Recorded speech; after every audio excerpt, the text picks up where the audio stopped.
বন্ধুরা আসসালামু আলাইকুম, welcome to my channel. I am everywhere. আজকে বন্ধুরা আপনাদের সাথে শেয়ার করছি রোশানের জন্মদিনের পার্ট 1। আমি দুটো তিনটা পার্টে আপনাদের সাথে রোশানের জন্মদিনটা আমরা কিভাবে উদযাপন করেছি সেটা আমি শেয়ার করতে যাচ্ছি। আর সাথে সাথে আপনারা তো ভিডিওতে দেখতে পাচ্ছেন আমরা কি কি করেছি, রোশানের জন্মদিনে কি কি হয়েছে। আরেকটা জিনিস শেয়ার করবো আপনাদের সাথে, জন্মদিন আসলে আমরা কেন পালন করি, কবে পালন করি বা কিভাবে পালন করি সেটা আমি আপনাদের সাথে শেয়ার করছি। জন্মদিন হচ্ছে পঞ্জিকা অনুযায়ী মানুষের জন্মগ্রহণের দিবস। সাধারণত জন্মবার্ষিকীতে কারো জন্মদিন উৎসবের মাধ্যমে পালন করা হয়ে থাকে। সাধারণত বছরের একটি নির্দিষ্ট মাসে নির্দিষ্ট তারিখে শিশুর পক্ষে তার পিতামাতা, আত্মীয় স্বজন কিংবা ব্যক্তি কর্তৃক উদযাপিত হয় এই জন্মদিন।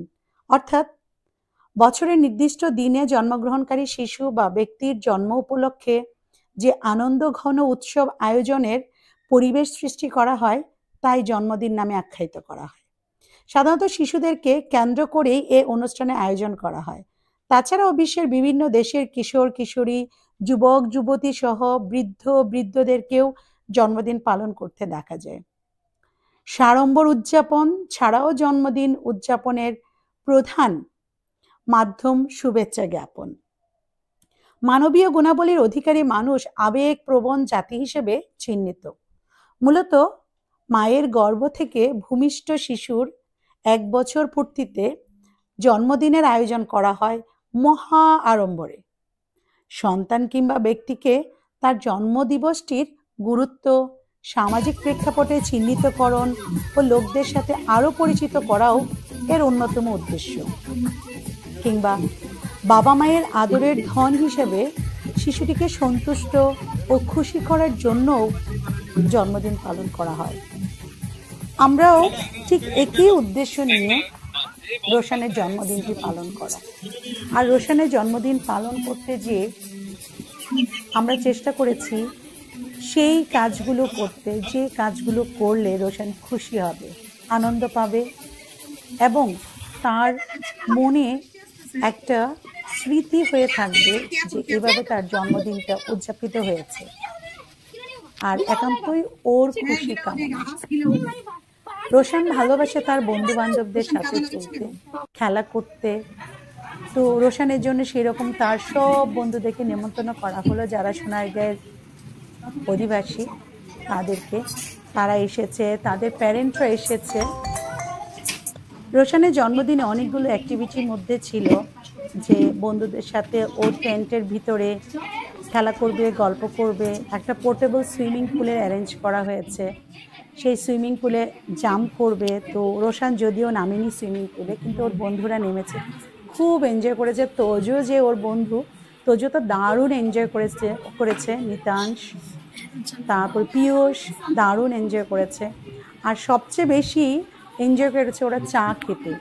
আমরা রাজের দোকানের চা নিয়ে এসেছিলাম, যে কিনা অরিজিনাল দুধ দিয়ে চাটা বানায়, দারুণ টেস্টি হয়েছিল। আমরাও 3-4 বার করে খেয়েছি। আর নাস্তার জন্য আমরা যে যে ব্যবস্থা করেছিলাম, চিকেন পাকোড়া রেখেছিলাম। অনেক বেশি কিছু রাখা হয়নি, যেহেতু বাচ্চারা নাস্তা খেয়ে পেট ভরে ফেলে, সেই জন্য অল্প আইটেম রাখা হয়েছে যেন সেইটা তারা মজা করে খেতে পারে। আর ম্যাক্সিমাম বাচ্চা চিকেন পছন্দ করে, তাই চিকেন পাকোড়া অ্যারেঞ্জ করা হয়েছিল। আর রোশান তো টেস্ট পেয়েছে তার জন্মদিনের চা, তা দারুণ হয়েছে। সেই চা 8 থেকে 10 কাপ খেয়ে নিয়েছে, যদিও কাপটার পরিমাণটা সাইজটা অনেক ছোট ছিল। আমরা বড়রাও 2-3 বার খেয়েছি পালায় ক্রমে। সবাই এসেছিল, সোনারগাঁয়ে যাদের যাদের নেমন্তন্ন করা হয়েছিল সবাই খুব এনজয় করেছে। এটা ছিল বিগিনিং পার্ট, এবং এই পার্টে আয়ানের বাবা আলী ভাই, ফজলে করিম ভাই এবং তার ছেলে তারা মিলে মাছ ধরেছে আমাদের মিনি পুকুর থেকে। এবং আলী ভাই 3টের মতো মেবি, আমি যদি রং না করি, 2-3টা মাছ ধরেছে। এবং ফজলে করিম ভাইও খুব এনজয় করেছে। যেই জিনিসগুলো অ্যাকচুয়ালি আমাদের জীবন থেকে হারিয়ে গেছে, আমরা আমাদের সেই ভিলেজ লাইফটা, অরিজিনাল যে লাইফটা, সেই লাইফটা তো এই নাগরিক জীবনে হারিয়ে গেছে। তাই সেই লাইফটাকে আমরা কিন্তু মনের ভিতরে সবাই ধারণ করি, কিন্তু সেই সুযোগটা আমাদের মানে আমরা পাই না। তো সেই সুযোগটা আজকে করা হয়েছে যেন সবাই সবার মতো করে একটু এনজয় করতে পারে। তো আরও জন্মদিনটাকে আমরা কয়েকটা পার্টে ভাগ করেছি। স্ন্যাক্স একটা পার্ট ছিল, আরেকটা পার্ট হলো যারা ফিশিং করতে আগ্রহী তারা ফিশিং করবে পন্ডে, তারপরে একটা পোর্টেবল সুইমিং পুলে বাচ্চারা সুইমিং করবে, একটা টেন্ট রাখা হয়েছে যে টেন্টে ঢুকে বাচ্চারা খাবে, খেলা করবে, গল্প করবে। চায়ের ব্যবস্থা করা হয়েছে যেন ওরা যারা যারা চা খেতে ভালোবাসে তারা চা খাবে। তো আসলে জন্মদিন কেন পালন করা হয় আমার মতে, যে একটা মানুষকে মানে সে যে একজন মানুষ ইম্পর্টেন্ট অন্যদের জীবনে এবং তার লাইফটা যে অনেক ইম্পর্টেন্ট অন্যদের জন্য, এই পুরো জিনিসটাকে সেলিব্রেট করা এবং উদযাপন করা, এবং সবাই যখন তাকে উইশ করে সে কিন্তু নিজেকে অনেক ইম্পর্টেন্ট ফিল করে এবং নিজেকে কিন্তু অনেক মানে মূল্যবান মনে করে যে আমি একজন ইম্পর্টেন্ট পার্সন টু আদার্স। আর মানুষ যখন এই জিনিসটা ফিল করে তখন কিন্তু তার বেঁচে থাকার প্রেরণাটা অনেক হয় এবং অনেক ভালো সে সামনের দিকে এগিয়ে যেতে থাকে। এই প্রেরণা এবং উৎসাহ, এই যে মানে উদ্দীপনাটা, এটা কিন্তু অনেক হেল্প করে। তো আজকাল তো শুধু বাচ্চাদেরই না, আমি মনে করি প্রত্যেকটা মানুষেরই, প্রত্যেকটা নারী পুরুষ বাচ্চা ইভেন বয়স্কদের জন্মদিনটা খুব সুন্দর করে পালন করা উচিত। কেননা এই জন্মদিনটা পালন করলে না নিজের মনে কিন্তু দারুণ একটা আনন্দ হয় যে আসলে আমি মানে অন্যের কাছে আমার একটা গুরুত্ব আছে, একটা ইম্পর্টেন্স আছে, যে আমি একটা মানুষ এবং অন্যরা যে আমাকে ভালোবাসে বা পছন্দ করে সেটা কিন্তু এই দিনটা উদযাপনের মাধ্যমে কিন্তু অনেকটা বোঝা যায়। এবং সবচেয়ে বেশি যেটা আমাদের সোশ্যাল কমিউনিকেশনে আমাদের কিন্তু একজনের সাথে আরেকজনের আন্তরিকতাটা অনেক বাড়ে। তো বাচ্চাদের যে মানে উৎফুল্ল থাকে, মানে ওরা সুন্দর সুন্দর ড্রেস পরে আসে এবং বন্ধুরা সিমিলার এইজের তারা একসাথে একটা সময় পায় গল্প করার। কারণ আজকাল বাচ্চারা পড়ালেখা নিয়ে এত বিজি থাকে যে নিজেদের মধ্যে একটু গল্প করার টাইম পায় না। তো এই জন্মদিন পালনটা কিন্তু একটা মানে ইম্পর্টেন্ট ইভেন্ট বাচ্চাদের এবং বড়দের গেট টুগেদারের।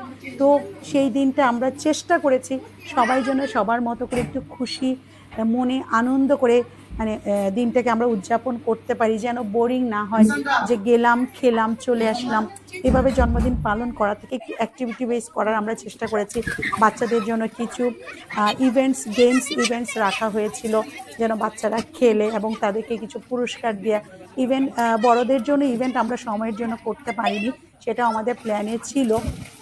এবং লাইভ মিউজিকের ব্যবস্থা করা হয়েছে যেন একটু এন্টারটেনমেন্ট হয়, সবাই যেন বোর ফিল না করে। তো মোটামুটি সবাই কিন্তু বেশ এনজয় করেছে। আমরা প্রথম ধাপে আমরা হচ্ছে মিউজিক্যাল ইনস্ট্রুমেন্টে আমরা মিউজিক শুনেছি, দ্বিতীয় ধাপে হচ্ছে লাইভ মিউজিক। আমি সেটা আপনাদেরকে পরবর্তী পর্বে দেখাবো যে আমরা একটা বার্থডে সেলিব্রেশনকে আমরা চাইলে ইউনিক করতে পারি, অনেক এনজয়েবল করতে পারি বোরিং না করে এবং অনেক মেমোরেবল করে রাখতে পারি। এবং আমরা একটা কার্টুনের মোটর অ্যারেঞ্জ করেছিলাম যে কিনা বাচ্চাদেরকে এন্টারটেইন করবে। তো ওভারঅল যে বিকেলের যে ইভেন্টটা ছিল, বিকেলের যে পার্টটা ছিল, পার্টটা বাচ্চারা খুব এনজয় করেছে। যদিও বৃষ্টির জন্য সামান্য পরিমাণ মানে হ্যাম্পার হয়েছে, তারপরে আমি মনে করি বৃষ্টি হচ্ছে সৃষ্টিকর্তার আশীর্বাদ। যখন প্রচুর হিট ছিল, সেই হিট হলে মানে সবাই অস্থির হয়ে যেত, সেই হিট থেকে সবাইকে কিন্তু রক্ষা করার জন্য বৃষ্টিটা দরকার ছিল। তাই মানে আউটডোরে যে অ্যাক্টিভিটিগুলো হওয়ার কথা ছিল সেই অ্যাক্টিভিটিগুলো আমরা ইনডোরে করেছি এবং সেই অ্যাক্টিভিটিগুলো আমরা আমাদের শান্তি রচনা ছাদের উপরে করেছি। তো মোটামুটি ঠিক বলবেন আমি অনেক ভালোভাবে আমরা এই বার্থডেটা সেলিব্রেট করতে পেরেছি এবং মেমোরেবল করে রাখতে পেরেছি। আর এই ব্লগটা করার উদ্দেশ্য হচ্ছে ব্লগে ইউটিউবে যখন আমরা জিনিসগুলো আপলোড করি হোল লাইফের জন্য এটা আমাদের একটা আর্কাইভ হয়ে থাকে। পৃথিবীর যে প্রান্তেই আমরা থাকি না কেন আমরা এটা দেখতে পারবো এবং স্মৃতিগুলোকে যখন আমরা বুড়া হয়ে যাব, আমাদের ছেলে মেয়েরা যখন অনেক বড় হয়ে যাবে তখন কিন্তু টাইমগুলো আমাদের অনেক মনে পড়বে এবং তখন দেখে কিন্তু খুব ভালো লাগবে, হাসির মুহূর্তগুলোকে দেখে হাসি লাগবে। তো আমরা এই পর্যায়ে প্রথম পর্বটা শেষ করে আমরা এবার চলে যাচ্ছি আমাদের শান্তি রচনায় দ্বিতীয় পর্বে, এবং তোজো তার প্যান্ট ভিজিয়ে ফেলেছে তাই ওকে টাওয়াল দিয়ে মুড়িয়ে আমি নিয়ে যাচ্ছি আমাদের শান্তি রচনায়। রোশানের প্যান্ট ওকে একটা পরিয়ে দিব। দারুণ এনজয় করেছে তোজো, মানে মাইন্ড ব্লোয়িং, একদম চুটিয়ে সে এনজয় করেছে। তো আশা করি বন্ধুরা আপনাদের এই ভিডিওটা দেখে ভালো লেগেছে। আমার ব্লগটা যদি ভালো লেগে থাকে প্লিজ সাবস্ক্রাইব করতে ভুলবেন না, আমার সাথে থাকুন। আমি পরবর্তী পর্বটা আমি আপনাদের সামনে নিয়ে আসছি অতি দ্রুত। Thank you everybody, take care.